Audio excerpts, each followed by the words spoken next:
This book came out about 2 months ago, in February 2018. It's the Revised New Jerusalem Bible, New Testament and Psalms only. It is going to be followed with the full Bible, apparently, reportedly, in the fall time frame, fall of 2018. The Revised New Jerusalem Bible, as the title would indicate, is a revision of the older New Jerusalem Bible, which came out in 1985 and which was a revision itself of the 1966 Jerusalem Bible. What we have so far is just the paperback, New Testament and Psalms, a very pretty glued binding with a nice stained glass window cover with the script JB on the cover rather than the Jerusalem cross that was on the original Jerusalem Bible and the New Jerusalem Bible.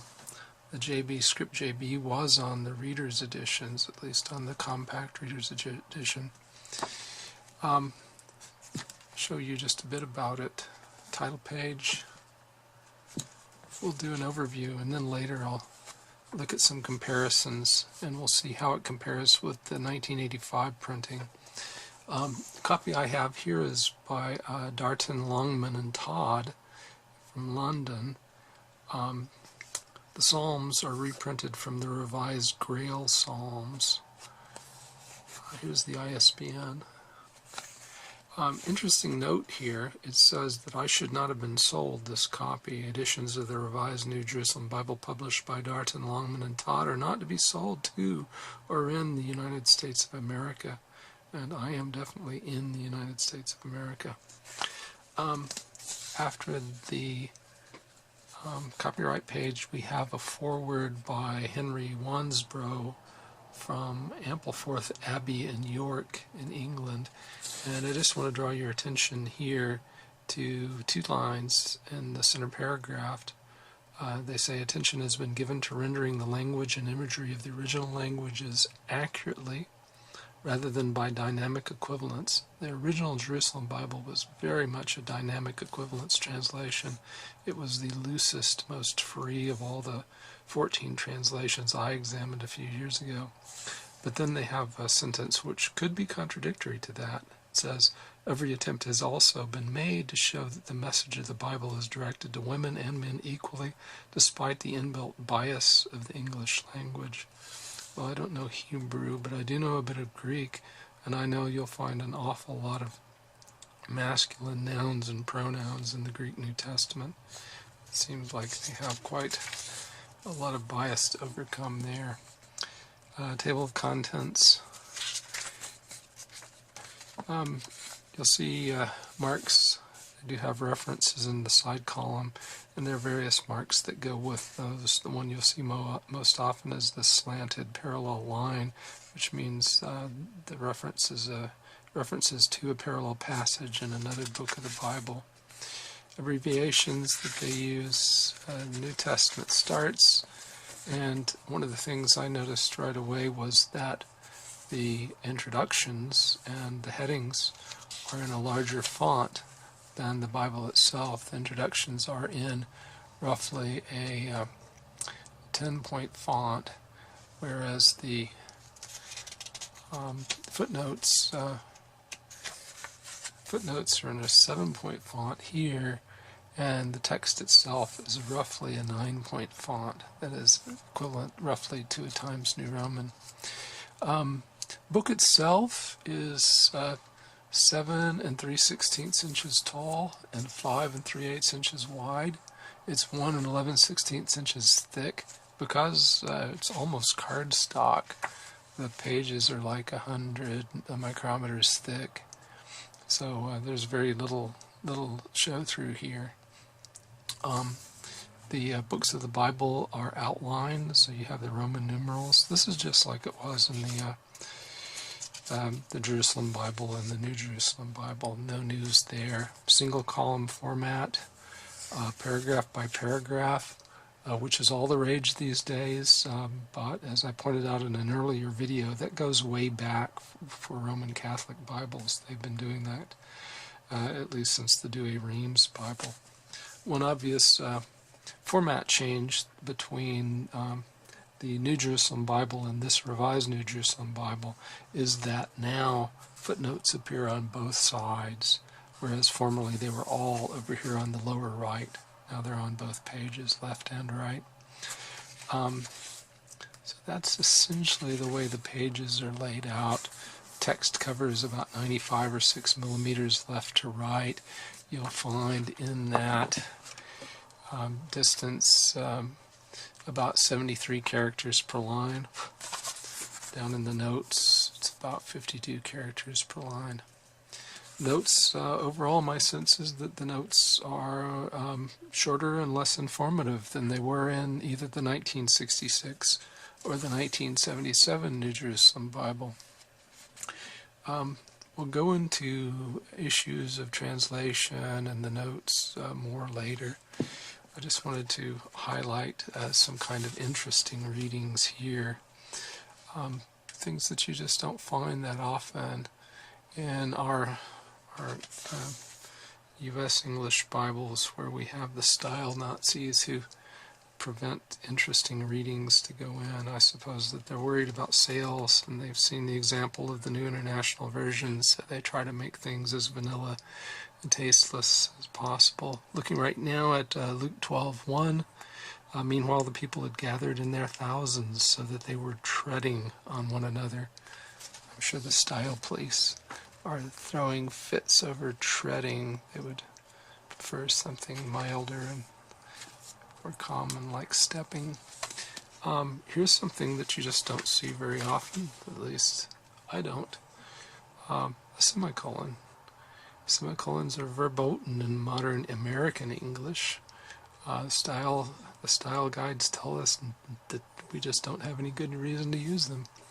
There's one. I like semicolons. Ephesians 4:18. Darkened in understanding and estranged from the life of God. That's a good reading. I like that. Colorful translation. And then my favorite one of all, of course I've not read the entire New Testament in the Revised New Jerusalem Bible, but my eyes have picked up a few things. Here, Hebrews 9. But the second tent is entered only once a year, and then only by the high priest, who takes in the blood to make an offering for his own and the people's. Faults of inadvertence. Now, how cool is that? They would not allow that in a U.S. Bible translation. The New Testament ends on about page 532. The Psalms begin. And the Psalms, again, have an introduction in a larger font than the Psalms themselves. Then each Psalm also has a little paragraph to introduce it, also in a larger font than the Psalm. The Psalms are given in two numberings. They have both the Hebrew numbering and the Greek numbering. Psalms 9 and 10 in Hebrew are all part of Psalm 9 in the Greek, in the Septuagint. And so that makes Psalm 11 in the Hebrew, Psalm 10 in the Greek. And that difference in numbering continues until one reaches near the end. At some point, my memory escapes me now, but at some point we merge again, and the numbers come back together. Must be getting close. At Psalm 148, we're back at the same numbering. There are no maps, there's no concordance. Time will tell us what's going to be in the complete Revised New Jerusalem Bible in the fall. But that's all there is now in this, I think, very handsome paperback New Testament and Psalms. So as I mentioned, we'll come back in a few moments and we'll look at details more closely. In this scene, we'll be looking at a couple of passages which I think will show that, at least in those two passages, the Revised New Jerusalem Bible is more literal than its predecessor, the 1985 New Jerusalem Bible. But first, I just wanted to give you a closer look at the typeface so that you could see how generous the leading is between the lines. It's quite a handsome typeface, and the tracking is not overly aggressive, so it's really quite pleasant to the eyes. The first comparison here, you should be seeing a graphic that shows them side by side, and the thing that's most significant, I think, is that the 2018 revision replaces the word infant with child born, and in fact that is what the Greek shows. If you look at that passage in the Greek, you will see that it says, "Where is the one born King of the Jews? He who was born King of the Jews." So the word infant isn't in there, but child born reflects the Greek much more accurately. Now, if we go forward to the next passage, we'll find ourselves in Romans chapter 4, Abraham justified by faith. And I think the most significant change here is the replacement of the 1985 New Jerusalem Bibles because of what he had done with the expression by works. And again, that is in fact what the Greek says. For if Abraham out of works was justified. So all in all, at least in these two passages, I haven't looked at the entire translation in detail, but in these two passages at least, they are taking a move towards making the translation more literal. In this scene, we'll take a look at both the text and the notes to John 1, verses 12 and 13. So here we are in that passage, and you should be seeing a graphic that shows you that the most significant differences are that the update in 2018 replaced human stock with blood and human desire with will of the flesh. And here, looking at the Greek, you can see that those are accurate changes. It says blood, out of blood, or either out of blood or out of the will of the flesh. So will of the flesh is a good accurate translation, good accurate rendering. Or the will of man. Now you'll see that both of them, that the new one retained a human will, and I think that's a nod to that second principle to avoid the masculine nouns and pronouns. Now let's look at the notes as well. The note on this passage in the revision is note G at Born, and it says, if the manuscript reading is correct, it refers to the divine origin of the children of God. However, there are also arguments in favor of the alternative manuscript reading, who was born, referring to Jesus' divine origin. So fairly straightforward and informative. But contrast that with the information that the 1985 New Jerusalem Bible gave you. First, it draws your attention to a variant text, to be called. He gave power rather than to become, to be called children of God. And J, which is at name, to those who believed in his name, it says, to those who believed in his name, omitted by many of the fathers, those who believe in the Son of God themselves become children of God, which is a very useful note. Then K is at, but from God himself, the very end of the passage, and this is really quite interesting and a pithy little note. It says the same terms are used in the book of Enoch 15:4 to describe the describe the birth of the giants, the product of the union of angels with the daughters of men. The original reading may be a shorter one, not from human stock or human desire, There are strong arguments for reading the verb in the singular, who was born, in which case it refers to Jesus' divine origin, not to the virgin birth, which is the gist of the note in the 2018 revision. Here we'll talk both about the translation and the notes. We're in John chapter 1, verse 18. No one has ever seen God. It's the only begotten Son who is close to the Father's heart, who has made him known. That hasn't changed much since the original New Jerusalem Bible, which had no one has ever seen God. It's the only Son who is close to the Father's heart, who has made him known. Interesting thing to me is that they're using the reading Son there rather than God. The Nestle Allen and the UBS both say no one has seen God at any time. God, the only begotten, who is in the bosom of the Father, that one has made him known. This is the Greek word from which we get the word exegesis. The New Jerusalem Bible and the revision are both following another reading, only begotten Son, which is the one that's in the King James Version and the New King James Version. But if they're following the most recent eclectic Greek text, if they were following it, then they would have said only begotten God, like the New American Standard does. So it's not clear to me which text they're following. Next thing I'd like to talk about is the footnote. We have a footnote here, K, and the revision.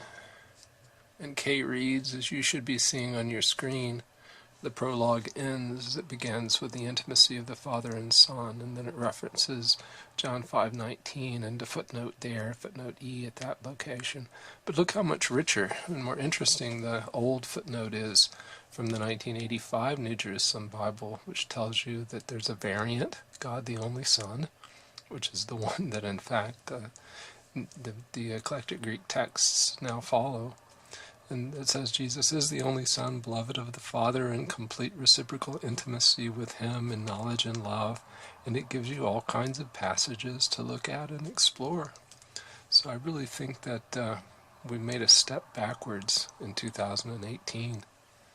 Those of you who don't like it when your Bible notes tell you that your Bible is wrong won't much like this note. We're in Hebrews chapter 7. And they're talking about Melchizedek. By interpretation of his name, he is first King of Righteousness. So that's what the author of Hebrews is asserting, that Melchizedek means King of Righteousness. If you follow note B, it says, this is a popular etymology, but it's wrong. The name actually means not King of Righteousness, you fool. It means Zedek is my king.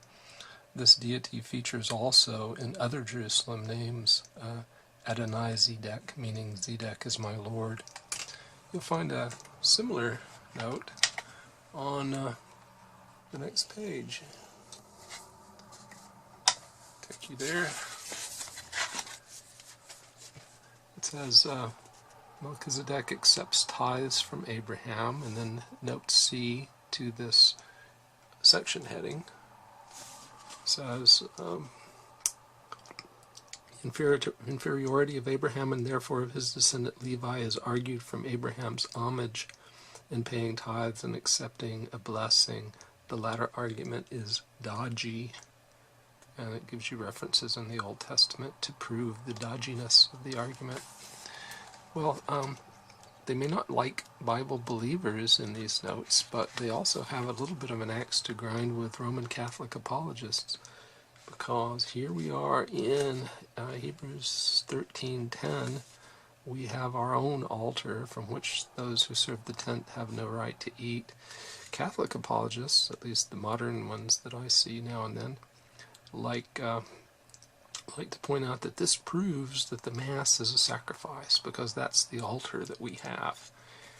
It's the one where they make a propitiatory sacrifice, which is somehow mystically the same one that Christ made on the cross. At the altar, and they have Mass. But the note disagrees. It says this is probably just a metaphor for Christ's heavenly sacrifice, rather than an earthly Eucharistic altar. Now let's take a look at this famous passage in Matthew 16. I'm going to change the order here, and I'm going to look at the 1985 New Jerusalem Bible first, where it says, "Now I say to you, you are Peter, and on this rock I will build my community." The 2008 and 18 revision changes that to a more accurate translation, church. "And the gates of the underworld can never overpower it. I will give you the keys of the kingdom of heaven.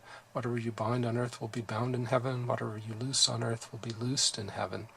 And I really want to show you the note that goes with that.